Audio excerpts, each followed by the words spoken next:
Hello again, and welcome to another webcast. We are the Wobbly Historians.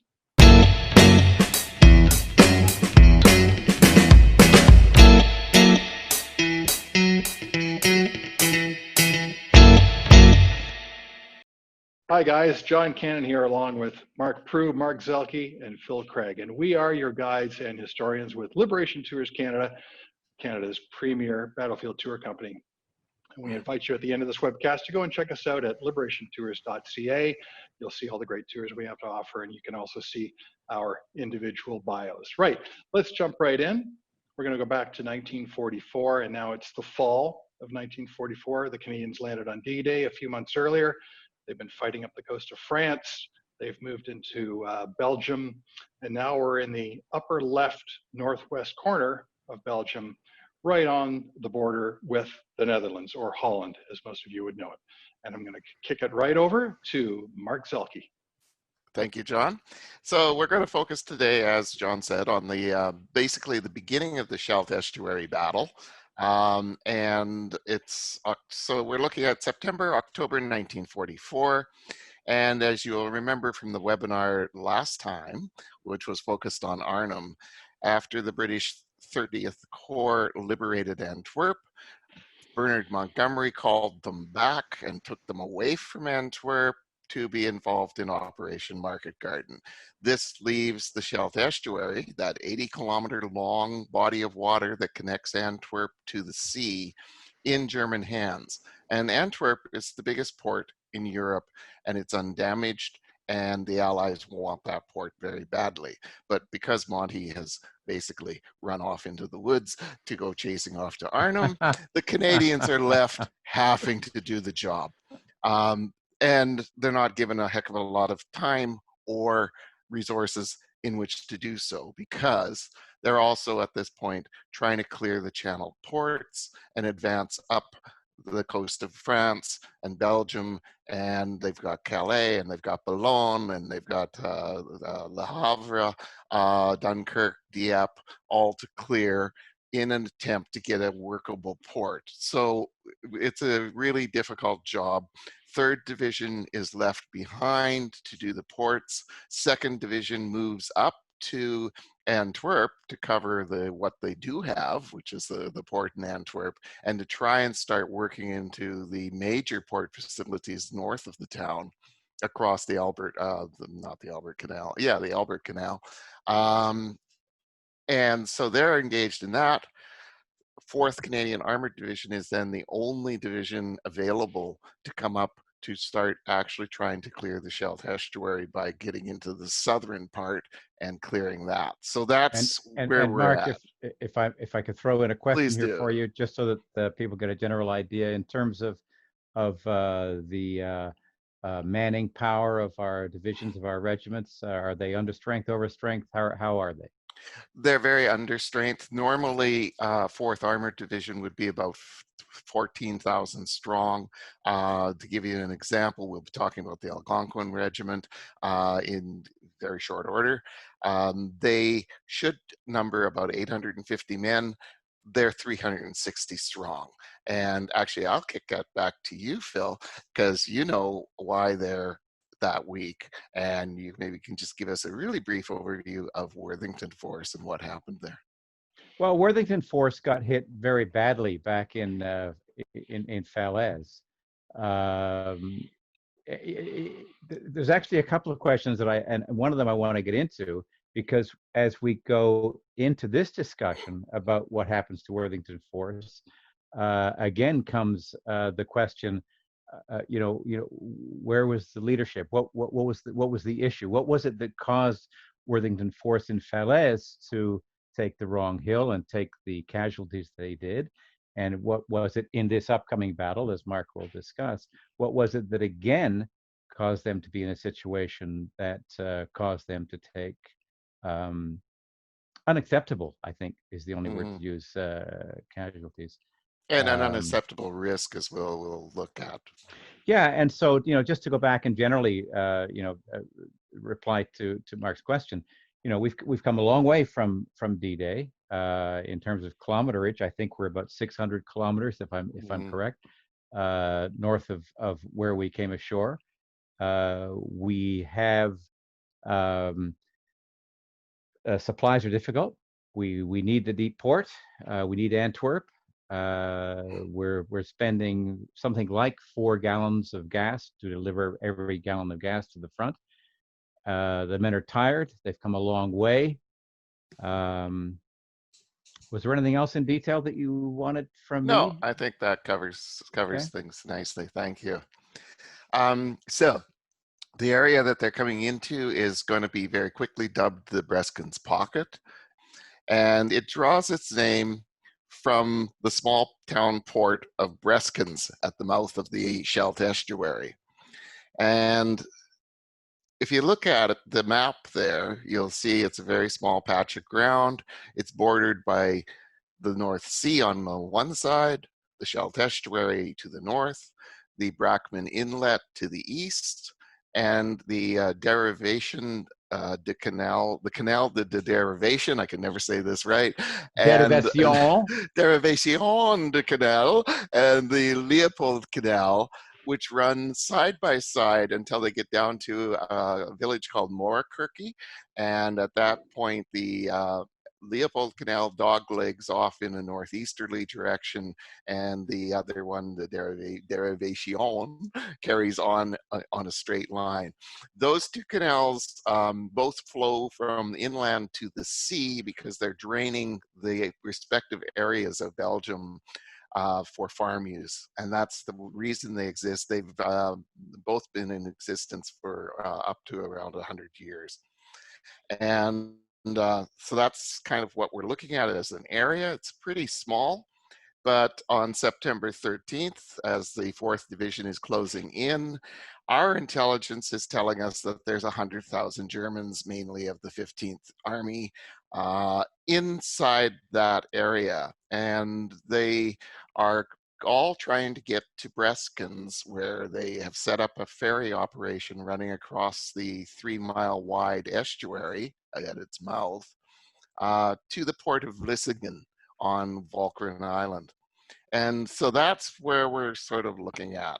And now the Canadians have been basically harrying 15th Army ever since they left Normandy. They've been sort of chasing them up through Belgium. There's been some bits of hard fighting here and there, but largely from the Canadian perspective, it's been, you know, sort of nudging them along and overrunning as they could. So everyone's getting a little cocky, to say the least. Major General Harry Foster, he sees absolutely no reason that this should cease because these canals are in front of him. He's heading up there. He's got a lot of weakness in his division now. As we said, there's only 360 men in the Algonquin Regiment. That's typical of their strength. And he's got another problem as well. The armored divisions, by their very nature in the Commonwealth forces, were light in infantry and very heavy in armor. The idea was the infantry would punch a little bit of a hole in the German lines, and then the tanks would thunder through, and there'd be that wonderful cavalry charge that the Allies always kept thinking was going to come their way, and it never does, except when Patton breaks out of Normandy. That's probably about the only real time we ever see that happening. So this division is weak to do the job that it's now being given, which is to try and overwhelm 100,000 Germans inside a very small and defensible piece of land. But Foster's thinking is that they will easily cross these two canals, and then as they looked at it, he describes that they're going to fan out in both directions to clear the north bank of the Leopold Canal and then push as fast as possible to Fort Frederick Henrik, which stands next to the port of Breskens. Now, Breskens is 15 miles away from the point of the attack that they're going to put in their attack at Moorkirky on the canals, and try and break through there. And one of the questions, and it's a question I've never been able to answer that jumps to mind immediately, is there's the two canals. They parallel each other at this point. They're 70 yards wide, each canal, and in between is a dike that's also 70 yards wide. So the question is, why would you do that at that point? Why don't you go over and cross one where it's divided off and then go up to the other one and cross? And it's something that's never been really answered. So the plan rests on just 360 Algonquins.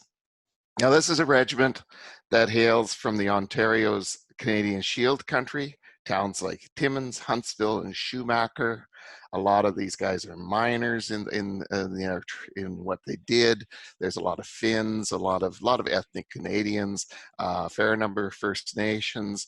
Algonquin, of course, refers to the Algonquin Indian people, and it's blazoned on their regimental badge is the slogan "Nakanata,"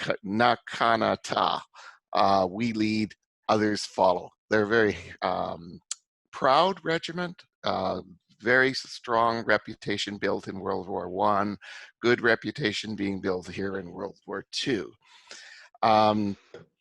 So the reason there are only 360 is that so many of their comrades were lost on the battlefields of Normandy, especially when Worthington Force, which we just talked about, which was a combined tank and infantry force intended to break through to a major hill overlooking Falaise and open up the gap for the Canadians to get down into the town of Falaise. The British Columbia Regiment tanks were the backbone of Worthington Force, and they got mauled.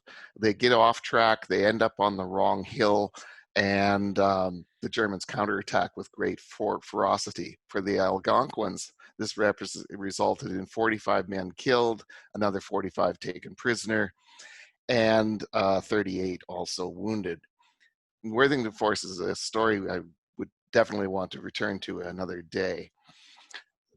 So they've been assured that it's not going to be a tough job getting across these canals. Intelligence, which is often called lost the term, oxymoron, that's what we're looking for. They're saying that all they're dealing with is some remnants of the 245th Infantry Division that's about 5,000 strong, and they have no ability to counter a quick, decisive attack. Major George Cassidy of the Algonquins, he wrote later that the Germans were supposedly thoroughly disorganized, had scarcely any equipment, and were taking refuge behind the canals in a sort of desperation. A typical comment, I think, at this time, right? Yeah, exactly. Yeah, in any case, it'll be over by Christmas. Yeah, and they're not expected to force a fight. And they're just supposed to fall back towards Breskens and be neatly taken prisoner, and it's all going to be easy. Now, the canals, as I said, they're actually 90 feet wide and separated by a flat top dike that's also 90 feet wide. Now, to cross this canal, the Algonquins are equipped with collapsible wood and canvas assault boats and paddles. Having crossed the Derivation, they're going to have to pile out on the intervening dike, drag these boats up the busted steep side of that dike, then cross that 90-foot completely flat top and slide them down to the water of the Leopold Canal and do the whole thing over again. They're given 80 Lincoln and Welland infantrymen to help with this task. And to support it, all of the division's artillery and a great deal of mortars and heavy machine guns of the New Brunswick Regiment are going to be firing. So at 2200 hours on September 13th, this attack goes in. All four companies, imagine them in line, they're separated by 75 yards, and they're lugging these boats forward through the darkness. They're tripping over stone walls. They're stumbling into the mud. What is a 500-yard mission takes them 30 minutes to just get to the canals. Wow. So there's no hope of any surprise here. You know, the Germans have been hearing them coming, and they're being shelled all over them with heavy artillery, and the New Brunswick Rangers firing at them with heavy machine guns and mortars. So any hope of surprise is lost. They launch the boats into the water, and immediately they're hit with German machine gun, rifle, and mortar fire coming from the opposite shore. B companies paddling straight into the line of a 20-millimeter gun that shouldn't be there according to the intelligence, and that just raised complete havoc within that company. So what we're seeing is very rapidly these companies are being savaged on the water, and then when they get to the dikes and are dragging them up and over and trying to move forward, they're being savaged on that intervening dike. They amazingly still manage to get to the other side and to come up onto the north bank of the Leopold Canal. This is as far as they're going to get. They get a 250-yard wide little beachhead, and they get established in about 2350 hours. They've got this established, and at midnight they're hit by an immediate and extremely strong counterattack. German patrols start finding gaps between the companies and working in around them, and by dawn the Germans have completely surrounded the Algonquins. They've even managed to put men onto the dike between the two canals so that they're firing in on the rear of the battalion. Hey, They're running. Mark, what do you always say? The three things in life that are certain? Death, taxes, and a German counterattack. Yeah. And that's right, and that's actually, Carl will speak to this, I'm sure, but the German doctrine is always to counterattack as quickly as you can. Don't let the other guy get a chance to stabilize, because if he does, he's going to be harder to get rid of. So they're being hit. They're short of ammunition, probably due to inexperience and the over-optimism of the intelligence. They only carried normal ammunition loads with them, and they've run through that. By noon, things are obviously a disaster. They're ordered to break out. A large smoke screen is laid down, and the breakout consists of men just swimming for their lives. They swim off 1 by 2 or 3 and hope to hell to get across and get out alive. The Canadian artillery has been firing constantly during all of this time, and firing so heavily that in a 24-hour period, they will unleash 11,000 shells. The artillery does save the Algonquins from complete destruction, but only that. Back on the other side, they count 8 officers and 145 of their other ranks gone. That's Reminds me 60 men. Reminds me of accounts of Dieppe stripping off and swimming back. Yeah. Swimming to save your life. Yeah. Yeah, and you can imagine how, you're not swimming through water that's it's being torn by machine gun fire, mortar shells exploding, everything like that. Those men are having to strip off most of their uniforms, and they have to be able to swim. The ones who couldn't swim had no choice but to stay on the other side and surrender to the Germans as they came in. So how else do you explain the rapidity of the counterattack? Well, the Canadian intelligence and high command said, oh, it must have been Belgian spies that tipped the Germans off to this attack happening, so they were ready. There's no evidence to support that claim at all. Lieutenant General Guy Simmons blithely orders that the Canadians facing the Breskens pocket should now maintain contact and exert some pressure without sacrificing our forces in driving out an enemy who may be retreating. Yes, retreating for sure. Perhaps the Germans will just simply evacuate the other side of the Scheldt estuary and let the South Bank fall without any further fight. It's foolish, desperate hope, and it's going to come way too not bad stuff. Can I ask a question here? Yes, and then we'll flip over to Carl. Okay. This is an area that we have visited. There is a brilliant museum there, and an area that even to today is recognized as having pro-German, pro-Nazi feelings that are so strong that even to this day, the owner of the museum restaurant that we have visited with has had local threats aimed at him in terms of like his allegiance and so to go back to this period in time, when, because you mentioned that local intelligence may have been sketchy. Are we sure about that? Are we clear about, or was there more influence from the side that was, siding with the Germans in terms of not wanting to give up land, not wanting the Allies to advance? Or does that lead us into another discussion about, well, we don't really know, but it would be interesting to find out? There was definitely the pro Belgian population that was pro-German. I think what we see is, in this case, 4th Division came forward so rapidly, there really wasn't time for spies to, move information and to actually interpret what the heck was going on, where that attack was going to come from. I think what we'll see from Carl is that the Germans were in far better strength and far better prepared than our intelligence ever, anticipated. Yeah, wow, you guys touch on a lot. Thank you, Mark, John, and Phil.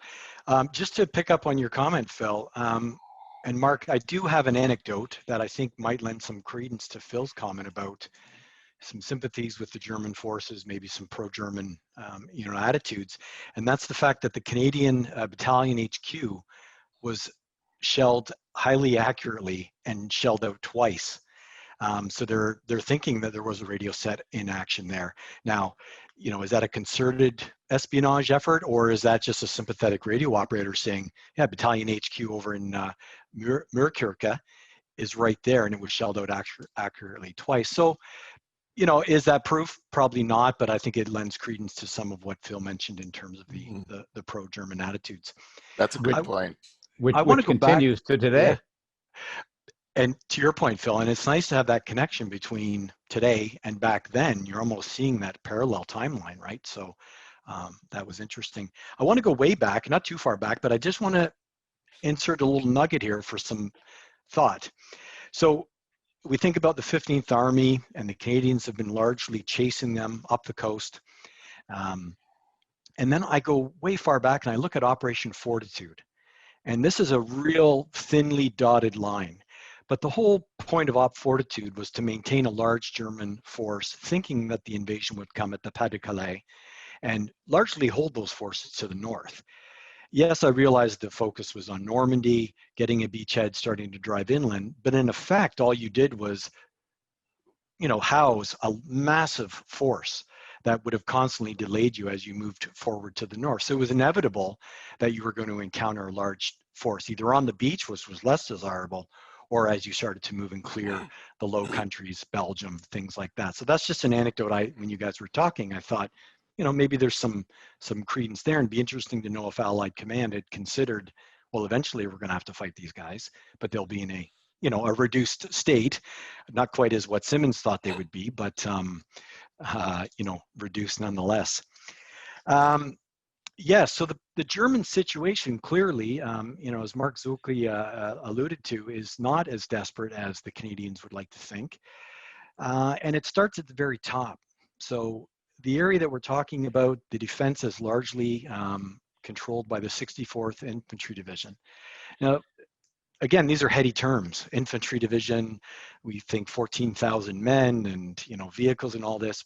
Not in 1944. We know that it's vastly depleted, under strength, and this division is only raised in the summer of 1944. So again, it's a collection of troops, injured, second line, maybe some Marine coastal troops, cooks, that certainly aren't first-rate infanteers, but they have that basic training, that basic ability to counterattack, to follow orders, and to commit to the defense. And as we get closer to the German borders, that defense becomes far more important than some faraway land east or west, or in the hot sands of Africa. So 64th Infantry is, like I said, very under strength. But Mark touched on an aspect of weaponry that I'll get into in a second. But it is led by General Knut Eberding. Now, say what you want about German officers and generals, But Everding is a veteran of the Eastern Front. And I think for the students of this channel and military historians, you can understand the value of that experience in terms of the defense, the counterattack, and the savagery with which he was used to in that theater of battle. So Everding is a master in the defense. So he's taking his understrength troop, he's taking his lack of weapons and his lack of transport, which is helping in this case because his troops have nowhere to go. You're stuck. And he's put them into a formidable defensive network. Mark touched on the fact that I think it was the North Novas that were surprised by the presence of a 2-centimeter anti-aircraft gun that was lighting them up as they were starting to come over. In essence, what I saw in the order of battle was over 100 2-centimeter flak guns were employed in the anti-infantry role. So they were providing just an incredible amount of, automatic fire. 2-centimeter round is, just shreds infantry and soft-skinned vehicles. I mean, there'd be no chance. So again, what we're seeing is the Germans taking an anti-aircraft weapon, very similar to the Flak 88, using it in a ground role and using it highly effective, whether it be anti-tank or, go ahead, Phil.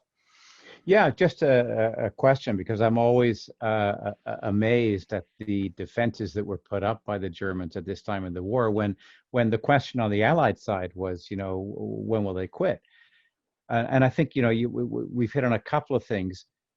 We haven't talked about unconditional surrender and how that motivates the German troops.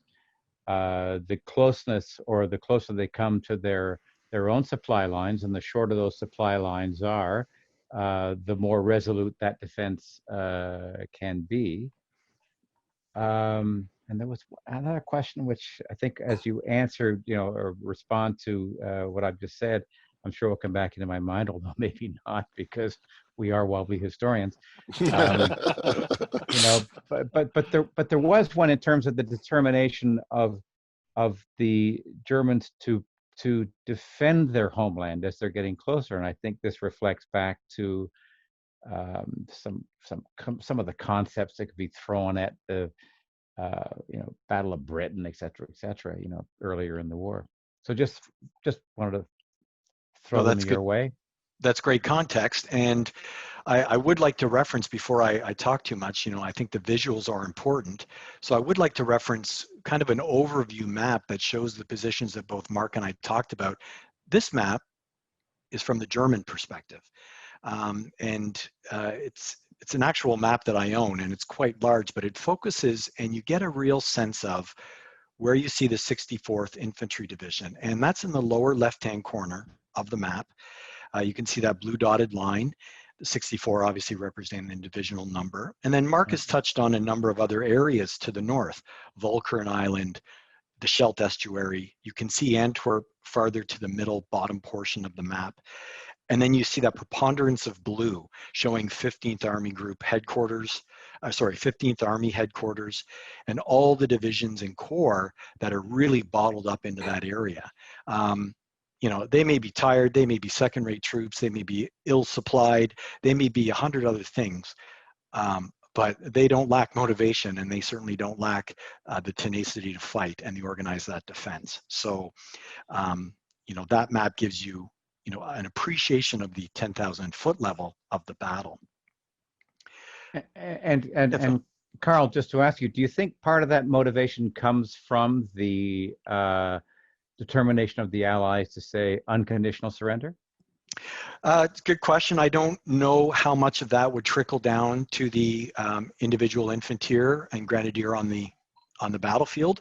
I think there would be some of that. And Everding, what I should have noted also is he is a staunch National Socialist. So Everding is, he's got the party line, and he's probably extolling every virtue that Dr. Goebbels is saying in Berlin. He's probably bringing that down to motivate the troops and say, look, your home is being bombed by the Allies day and night. Ivan, the communist, is approaching from the east. He's threatening your wives and your mothers. So he's probably leveraging that extent those themes as well to motivate the defense. So I wouldn't put it past them. So I think that does play a role in it as well. The other map we're looking at here is a wonderful map that I found on a Dutch site. I've given credit to NIOD, and we can provide links in the commentary below, and they were gracious enough to allow us to use it. And it shows a really detailed breakdown of the individual grenadier regiments of the 64th Infantry Division. You can see names that Mark will touch on as we get further into the battle and come to its denouement and its final phases. But this gives you a line to understand the positioning of those defenses. What I would like to draw note of is 2 units in here that, in my mind, really stiffen and provide an additional backbone to the defense. And that's the presence of 2 Fallschirmjäger units. One is the 1st Fallschirmjäger Erste Ausbildung Regiment. So basically they're a training unit. Highly unlikely they'd be jump qualified, but these would be sound, structured, experienced warriors that would provide critical defense. And you see them located in the upper left quadrant of that map. And then farther to the right, you see the 3rd company, or the 3rd battalion of the Fallschirmjäger Regiment. As I look at that map, it's almost as if they've placed 2 very strong units on the flanks to almost, protect that area and protect that sensitivity. And I think that'll come into play later on. So the German situation, as Mark has alluded to and I've kind of outlined, is a very strong defense taking advantage of dikes, canals, flooded lands, well-situated and well-sited munitions in terms of anti-aircraft guns, and also the presence of local artillery as well as marine artillery that is actually being supplied to some degree from Walcheren Island. So the larger coastal batteries are able to be fired within the Breskens area. So far be it from what was expected by the Canadian attackers, is a well-coordinated German defense that Aberdeen will do everything in his power to ruin, thus handing victory over to the Canadians. And politically, we have a strong leadership back in Berlin, which has a surprise coming up for us in a couple of months. Mm-hmm. Okay, so back to you, Mark. Back to me, I guess. All right. So things have changed. We're into October 1st. The garrison, the German garrison at Calais, surrenders. And this frees 3rd Infantry Division to start coming up to take over the operation of trying to collapse the Breskens pocket. The 1st Canadian Army Command, which is actually now being led by Lieutenant General Guy Simmons, because Harry Crerar, who was commanding the 1st Canadian Army, has fallen sick with a case of jaundice, they believe, and he's been evacuated. So Simmons takes over.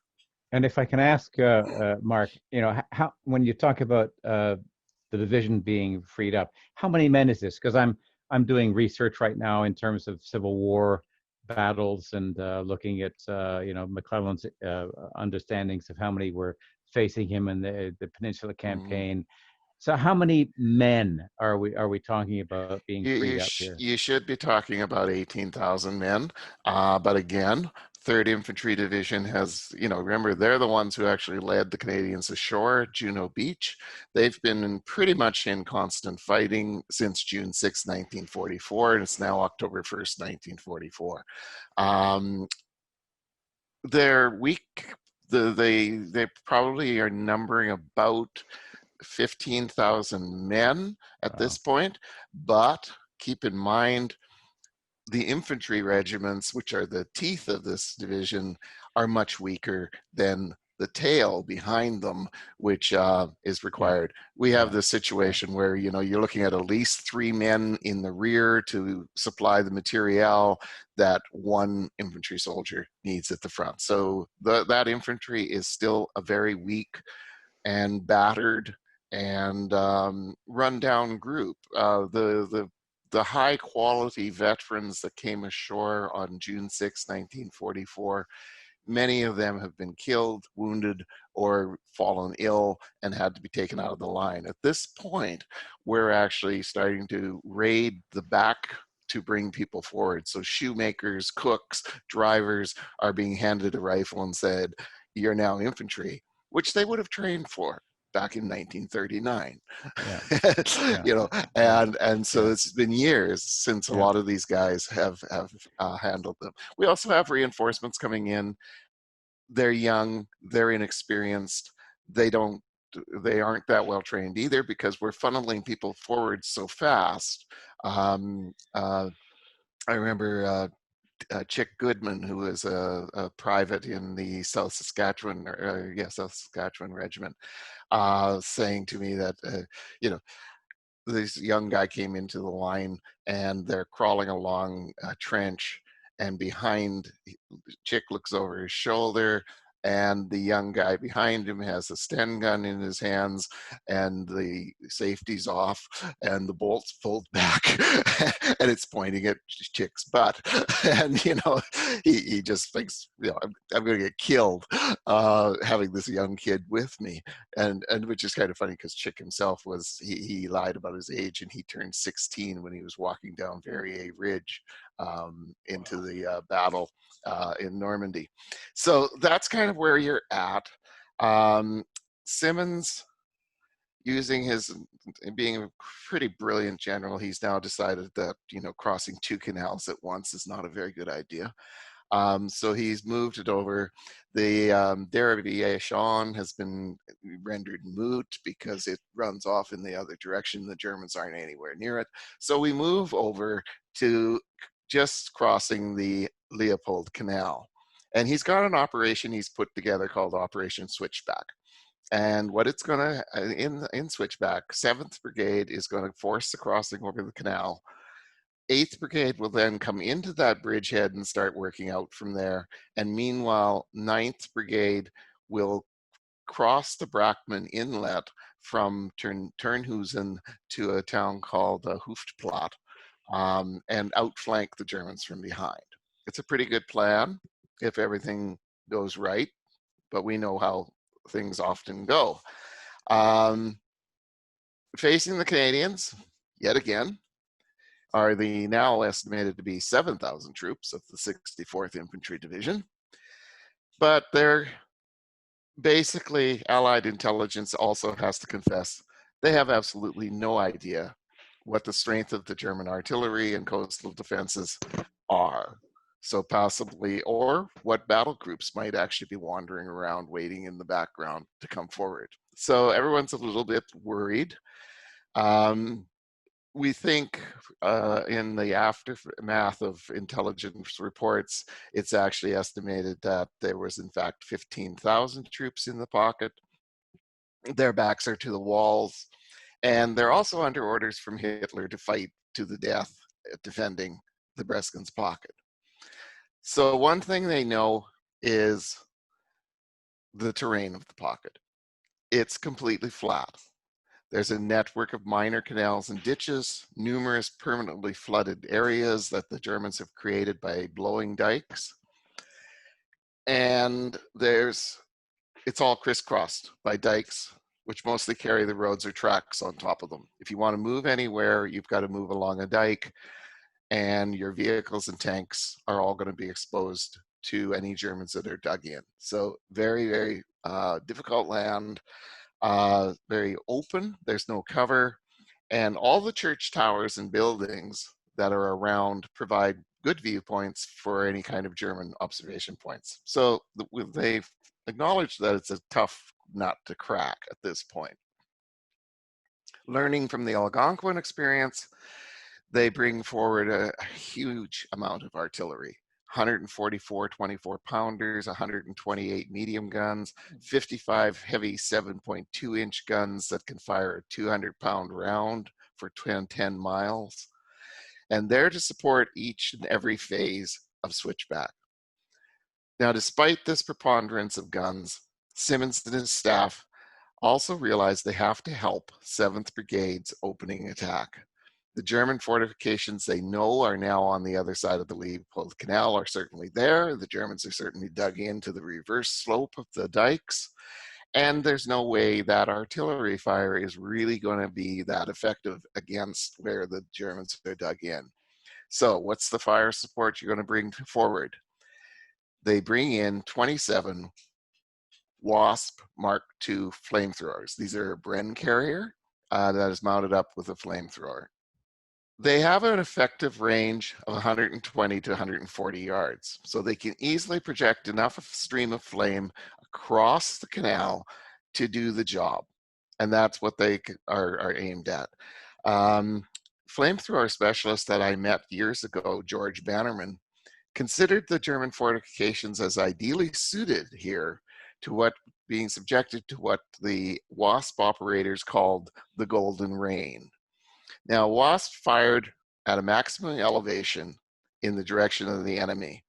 The fuel breaks up midair into small blobs of fuel, basically. Think of napalm. And it all just drops down into where the Germans are.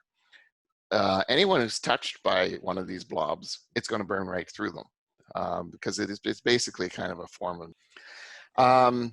what Bannerman said often was actually that in reality, the flames, it was more the threat of the flamethrower than the reality of the flames. That often just a little bit of flame coming near the Germans would cause them to surrender before they got burned. And I don't know to what degree he was right about that. So October 6th, it's morning. The Canadian, Scottish, and Regina rifles are trudged through, they trudge along dirt verges of a cobblestone road towards the forming up positions. In the dim light, they can see where they're going. They're following, they get up to the canal and they load onto their, they look around. The WASPs start their throwing out their gouts of flame at 0525. And it lights up, the sky is just lights up with a scarlet glow that's visible for miles. And the last flames, as they start to fall, the Canadian Scottish jump into their boats and start paddling like mad for the other side. Now everyone knows they have to get across and onto the other side of the canal before the Germans can recover from the liquid flame that's there. The liquid flame is still burning. It's actually burning on the water itself. They can see houses that are also in flame across the canal. The Canscots pile out of their boats, and at the same time, the engineers have also managed to throw a kapok bridge, which is floats on corks, and a little wooden catwalk on it across the canal. So they've got, in 12 minutes, 3 companies of Canscots have managed to get into the other side of the Leopold Canal. In the Regina sector, the situation is completely the opposite. The flame fell short, mostly just landing on the water, and as it's burning on the water, it silhouettes the men going down into their boats. They're being fired on even as they drag the boats down the dike towards the water, and the canvas crafts are very quickly shredded. Now, with the Reginas was a company of Royal Montreal Regiment. This regiment was a headquarters defense unit, and it was decided that an attack on the Leopold Canal would be the first absolutely perfect place to give men who had never been in combat before a combat experience. So we can see how that goes. They basically end up being shredded. By the time they reach the other side of the dike, they number about 40 men. The rest have been killed. And they get into a position, but they're under almost immediate and total counterattack. Their commander, a Captain Schwab, he has them dig in, and they're just fighting to survive. By 0855, D Company of the Reginas has managed to get across. They're stopped short by an MG pillbox position that's right in front of them, and they just dig in. Everybody, the Reginas are now completely stopped, and nothing is really going to happen. The RMR, the Royal Montreal Regiment, they're pretty much wiped out, with everybody lauding their great courage and fighting ability. But, the losses are ridiculously high. In the Cairns-Scott sector, that initial success that had been won is given away to a stalemate as the companies are pushed into a village called Oosthoek, and they find it less a village than a string of stoutly constructed stone farmhouses, which the Germans have turned into pillboxes, basically. The positions are incredibly strong. One of the companies is led by Major Roger Schelderup, and it's surrounded. There's no chance of being relieved and forced to surrender.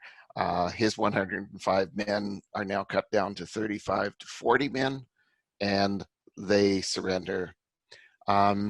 Interestingly with them, they were put on a train bound for Germany. There were 23, about 20 men on that train, and they managed to escape from it.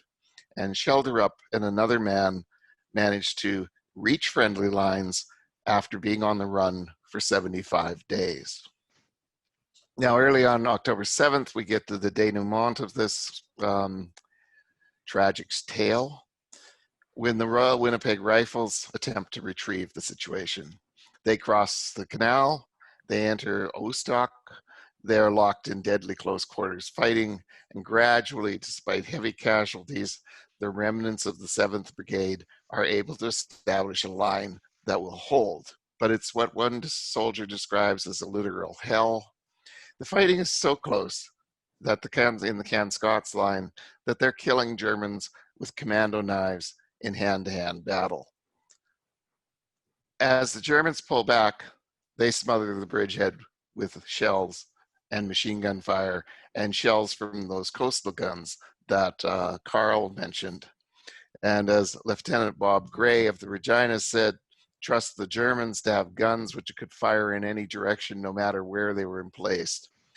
The German guns, they decided, are at Cadsand, and it's about 10 miles away. So what 7th Brigade has managed to win is a toehold across the Leopold Canal, and it's ordered to hold that. But Simmons's overall plan is now in tatters. Remember, 8th Brigade was to have been funneled through this bridgehead and break out and achieve that great sweeping of the Germans out through the Breskens pocket. That is simply not possible anymore. So the only hope for relief now lays with 9th Brigade over at Turnhusen, who's going to try and launch something pretty unique, which is an amphibious attack down the Scheldt estuary and get in behind the Germans and attack them from behind. And that's where the next part of the battle is. And we'll switch over to Carl. Thanks, Mark. So the he paints a great picture of the savagery of the defense, the terrain playing such a huge role in this, but also touches on the layered aspect of the German defenses. So we're not just talking about a single line and the Canadians expecting to break through it, but we're talking about that successive layering and the defense in depth or echeloned, which is coming to very quickly turn a Canadian success, stopping it, reversing it, and then switching it back so that the Germans can regain the initiatives. And that's partly enhanced by the coastal guns, but my readings have indicated that the coastal guns were limited in their effectiveness, and it was primarily the local artillery that did most of the work. Mark, in your readings, did you hear anything about artillery shells not being effective because they would sink into the mud and largely negate their explosions on occasion? Yes, that was happening quite a lot, and on both sides. When Yeah, our artillery's trying to hit the Germans, the same thing's happening. It's incredibly wet, yeah, and anyone who's ever, if you've been to that area of Belgium or really all of Holland, the soil is kind of a glutinous clay, and so when it gets wet, your boots sink into it. It sticks to your feet. The shells, when they come down, would just penetrate and Yeah. go down quite deep, and then explode. And so then, particularly the shrapnel effect is lost because the shrapnel just doesn't go anywhere. exactly. The blast, what's it going to do? It's throwing a lot of mud around Yeah. onto people. But thankfully not killing a lot of people, Yeah. reminiscent of World War One. Yeah, Yeah. that's right. And so we have these incredible shell consumptions that are happening on the Allied side, particularly. 14,000 shells in a 24-hour period. How much of it was effective? Probably not a heck of a lot. Yeah. But what got me from the commentary that you made was that coming ashore on D-Day, June 6th, when we had relatively good strengths in all regiments. And now we're moving into a situation up through Breskens where we are severely depleted in manpower, and the only thing I can think of that is keeping the men going forward is sheer willpower, and in sometimes the determination of command to say move forward. Mm-hmm. But it's true, and what we've also seen is when they came ashore at D-Day, they were coherent and cohesive units. Yeah. They'd been training and working together really since 1939, and so Now they're shredded. Yeah, and so there, that cohesiveness, that sense, even like you're seeing the Can Scots are not just the boys from Vancouver Island anymore, which is what they were at the beginning. They're now, there's guys from Saskatchewan that have been dumped in there and everything like that. The regimental pride and coherence that is such a big part of Canadian regiments and British regiments is starting to be lost. That has to affect morale. And yet, if I can add, and this is something that we'll get into when we talk about the Canada's 100 Days and at the end of the First War, and we'll probably get into when we talk about Blockbuster and whatnot, going into spring of 45. There is a determination with Canadian troops. I mean, it's something that you refer to yourself in your writing when you've talked about Sicily, when you've talked about Italy. Your books about Juno, the breakout. There is a determination of with regards to Canadian troops that somehow can never be overlooked in situations like this, and I think is one when we refer back to the reasons why they became the spearhead troops. Whenever Curry or sorry, I should say, whenever Haig needed somebody, he turned to the Canadians. Whenever any Allied leader in Europe has needed anybody, they've turned to the Canadians. They have a spirit. What is that spirit? Yeah. Well, and it's interesting. Sorry to interrupt, Mark, that's but okay. In the prelude to this seminar, Mark and John and I were going back and forth, and we were talking about some of the writings and some of the material that was presented on this. And to your point, Phil, one thing that always struck me about the Canadians was its grit and ingenuity.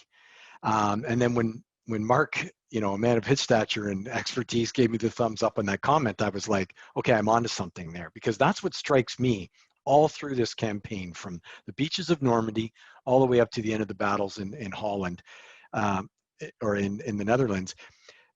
And what I'll talk about here with 9th Brigade and the amphibious coming around the back door is that grit and ingenuity. The grit gets them through the difficult time. The ingenuity gets them on to the next difficult time, and then they do it all again, right? Yeah. So, not being a student of the Canadian stuff, but being a Canadian, and then what I really wanted to touch on was a sense of pride when you talked about the Algonquin Regiment, and I apologize to the viewers jumping all over a little bit, but my family is from Timmins and from Schumacher, right? So there's, as much as I focus on the other side of the battle, this is part of our history as well. And so the grit and ingenuity piece is really what I think boils it down to for me in the Canadian success, Phil. And I think another thing that we always have to remember is in World War II, even though we're now reaching back and bringing up, young reinforcements who aren't very well trained, we're getting the shoemaker to become a soldier with an infantryman, is all of those guys were volunteers. It's the only volunteer army in the that the Allies have in World War II, and they. Well, So to a point. I mean, yeah. we did have conscription later in the First War, and if you recall, and something we'll talk about, the last Canadian soldier to die in the First That's War in World was War One. in World War One. Yeah. World War II, very few, because of the deal that Mackenzie King had made, which was basically I will not send the conscripts. But we had the zombies coming in the Second just War. At the end. Just at the end. Yeah. Even at this point, they're not coming in. They come in just at the end. In fact, it's so small that the stats, we can't find consistent stats on how many there are. The predictions that I've seen range from 65 who saw combat to maybe 300 or 400. But that's what it is. So we're still, this really volunteer army, and that's motivation as well. These guys signed up for it. They didn't know what they were getting themselves into, but now they're here and they deal with it. Yeah. So before I forget, and before we get too far down the wobbly road, so 9th Brigade. So to your point, Mark, again, this is where the ingenuity comes out. And this is where the German defenses that Everding has created. And what you're looking at here is, I'll get some, you're looking at a picture. It looks like a house. Looks like a house in the Breskens pocket, but it's cleverly disguised to look like a house, and it's actually a concrete bunker. So this speaks to Mark's comment about the fortifications, the defensive structures that the Germans have been put in place that are blunting the Canadian assault right at the front. So enter 9th Brigade, and they're going to do an amphibious end run up the Scheldt estuary, or I guess down it, and come in from behind. And that's exactly, what takes the Germans by surprise. Coupled with that is going back to the leadership of the 64th Infantry Division. And General Everding, again, his doctrine always dictates a counterattack. His training in the defensive has served him well. So now that he's blunted the Canadian attack, he's going to switch over to the counterattack. And in my opinion, and from my readings, this plays perfectly into Simmons' plan.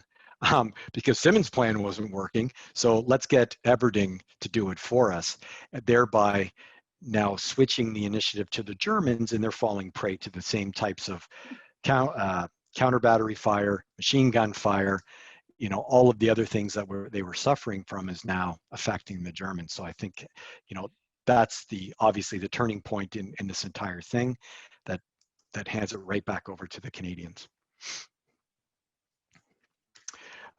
Is this over to John now for some type of, I'm feeling a little parched, John. I don't know if it's. Yeah, and I should do that. But before we do that, it occurs to me that I should just, point at the screen there, because it says Carl in the lower left corner. And I don't think we've properly explained that to viewers, because when we're on tours, we've got good point. Mark Prue and we've got Mark Zelke. And Mark Gascoigne sometimes. And Mark Gascoigne sometimes from Trafalgar, who some of our viewers will know. And so it's just always been easier to call you by Carl, but you should explain where Carl comes from. Yes. I will. I won't go too far down that rabbit hole. But it worked out well. And very quickly, my love of history led me to become a living historian or a reenactor, and I portrayed that side of the history and the battles. So not only was it portraying the persona, it was actually researching and understanding it. And I'm very thankful I did that, because that allowed me to be introduced to these three gentlemen, and I wouldn't, have this opportunity to explore and expand the history and had the opportunity to speak to you guys. And can we add to that Absolutely. that took us from your presentations that you used to do up at the Georgina Military Museum Yes. to you and I interviewing a German veteran, and maybe that's something we might want to get into in this series. That's a great point, Phil, and that is some video that we have, and we can definitely share. I have the permission of the family, so that was a highlight of my interactions, with this organization and with the history. So absolutely, that's a great point. So that's Very a little good. history on Carl. So thanks for There bringing you that go. up. So now everybody Thank you. understands when we have Mark and we have Mark, we've got Mark and we've got Carl. There you go. Yep. All right. So as Carl just suggested, this is a good time for a refill break.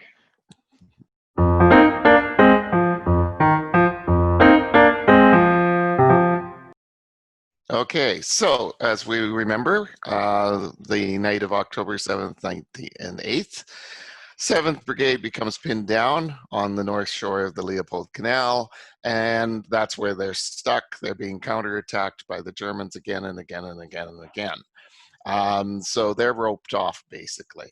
That means 8th Brigade can't break out through them.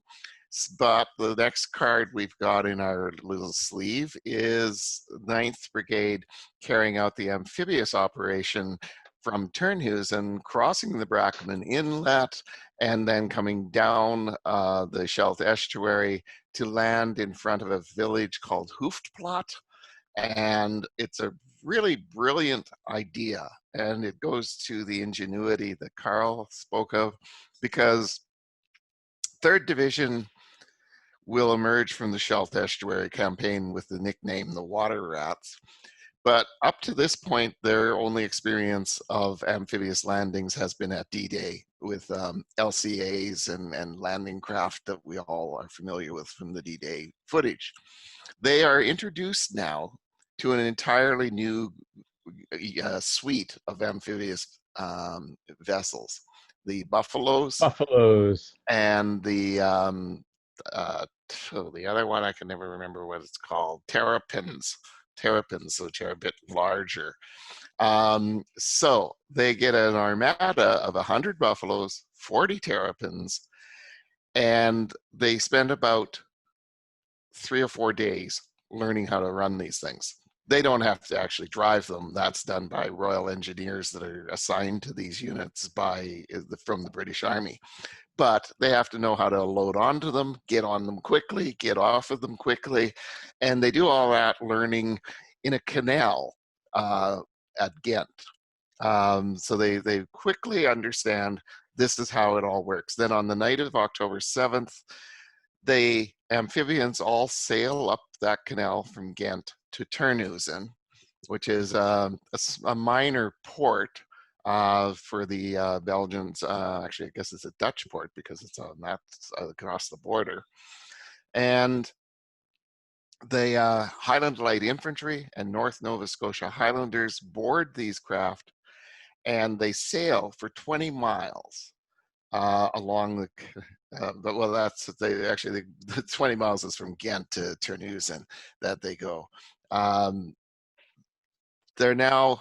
Things get delayed because of Germans blocking, had so damaged the canal, it takes them a while to get there. So it's not until early morning of October the 9th that they go into action, and they set off in the dark at 3:30 hours. That's because of the tidal conditions will actually enable them to land as they can.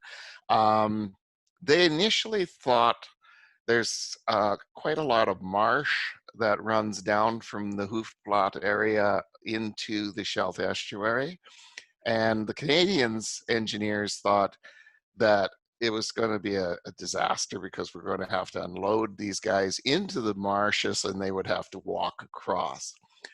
But Dutch and engineers said, no, that's not what's going to happen. Instead, the tide will be high enough, you'll be able to get right up to the big dikes at Hoofdplaat. And if you've ever been there, the Scheldt estuary is at Hoofdplaat, bordered by a dike that's probably about 20 feet high. And it's a major obstacle, but it's also, when you land in front of it, it provides you with an immediate source of cover. So the flotillas sail in 2 different columns, and they actually reached their landing points 10 minutes ahead of schedule, which is something you don't see very often in any kind of amphibious operation. The HLI, they clambered out of their buffaloes and they wallowed through the bit of mud before the dike, and they quickly climbed it and spilled over the other side. They achieve complete surprise. They take several prisoners immediately. These are Germans that they basically wake up and take prisoner. There's not a shell that falls in the area as the following amphibians will arrive and start offloading equipment and supplies. It's very, very quick how they get ashore. Things go less well in the actually, that should have been the North Novas I was talking about. Things go less well for the HLI, where they come ashore. The buffaloes, a number of them did get stuck in the mud, and the Germans intervened with artillery and mortar fire. The HLI aren't able to gain their initial objectives because a gun battery to the left is firing at an angle into their lines. So this is the kind of problems that you can run into. It's a very hot fight they've got. As the HLI's historian wrote, those dikes carved the ground into squares, and the attacking forces, to hold one dike, we had to dislodge the enemy from the entire perimeter of the square. Even on doing so, they still are coming under fire from the next parallel dike held by the enemy. The ground affords no cover, and it's too waterlogged to permit the digging of even the shallowest of slit trenches. So you're dealing with wet conditions of ground in a complete absence of cover, except in the lee of the dikes or in isolated buildings, but also that's made impossible to use any supporting armor. They can't bring tanks in, they can't use jeeps with machine guns or carriers or anything like that. It's all down to troops marching on their own feet and fighting their way forward, dike square by dike square. Determination. Mm-hmm. That's it. And as they start fighting against the Germans, what they run into is what Carl's talking about. The Germans were not supposed to be highly motivated. Their morale was supposed to be poor. But as the North Novas noted in the midst of this battle, the Germans were courageous and had not lost heart. They were determined to fight to the last ditch of the dirty, muddy country, asking no quarter and giving none. The roads seemed to run in squares, and the Germans were dug in at every strategic corner. Yeah. They had months to make preparations and were so cunning in their defenses that no wholesale operation could be handled. It had to be instead a slow slugging, one corner at a time, without benefit of tanks. It was cold, it was wet, there was continual shelling and mortaring, and the conditions were horrible. Despite this, the 9th Brigade establishes its bridgehead, 8th Brigade flows in as planned, and then slowly those 2 brigades push out from Hoofdplaat in the face of this ever-mounting and stubborn resistance. But the landings seceded, and the Canadians in this way had broken into the German back door. And there's nothing the Germans can do from this point to prevent them from slowly and determinedly closing the Breskens pocket. Yeah. And the ring just keeps tightening and tightening and tightening.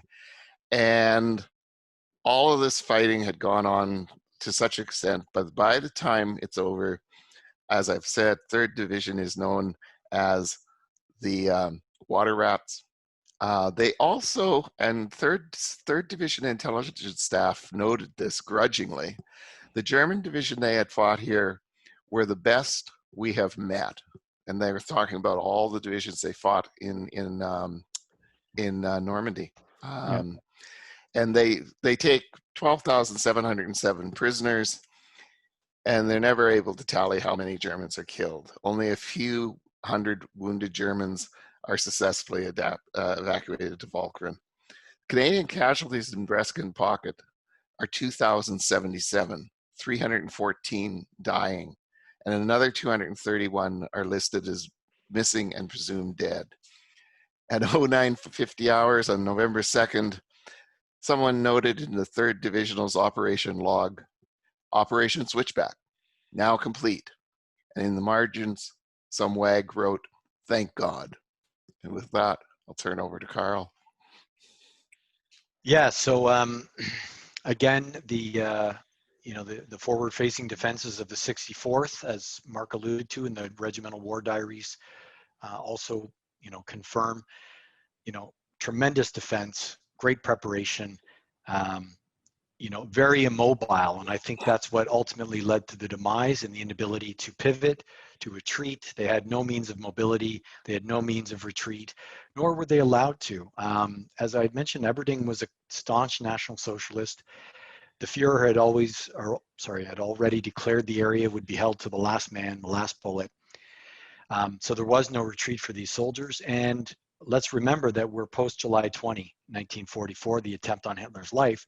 So the very real threat of Sippenhaft and the fate of your family suffering if you're a deserter, if you retreat, if you do anything, that's going to cascade down to your family. So I think that plays in the minds. Therefore, they're still very motivated, and these men acquit themselves quite well, as we heard. And the irony in all this is that Knut Everding is taken without a shot. He's surprised in a pillbox. And after he's taken prisoner, he meets with an officer named Spry. And, Everding, in his traditional Prussian attitude or whatever, says, you Canadians were not aggressive enough. You should have done more very quickly. Us Germans aren't afraid of casualties when it comes to taking the advantage. So even in defeat and in captivity, he's taking the moment to give the lesson. But the war was over for Knut Everding, and as Mark said, that spelled the end for the 64th and the Battle of Breskens. And Spry, a name that we know well, going back all the way to D-Day. Yeah. Yeah. Yeah, a fascinating account of the battle, and just how difficult it was and how determined the Germans were to defend. Yeah, well done. Yeah, great stuff. All right, thanks, guys. So there Thank you go, you. everyone. We hope you enjoyed our little chat about the Breskens Pocket. If so, please give us the thumbs up, and that way we'll hear the little bell ring. We always like that, and perhaps you might even decide to hit the subscribe button as well. We'd appreciate that very much. You can keep up to date on what we're doing. If you have questions or comments, of course, please leave them below, and we'll do our best to get back to you with some responses. We'll keep that open for a couple of days. And now's a good time, as we said at the beginning, to head on over to our website at liberationtours.ca. You can see some bios on ourselves and what we're all about, and most especially see all the tours that we've got lined up for 2021 and 2022. And as always, head over to the testimonials page to see what past clients have said about our tours and what great experiences we have in store for you. And that's it for this edition of the Wobbly Historians. Thanks for watching. Thank you. Thank you.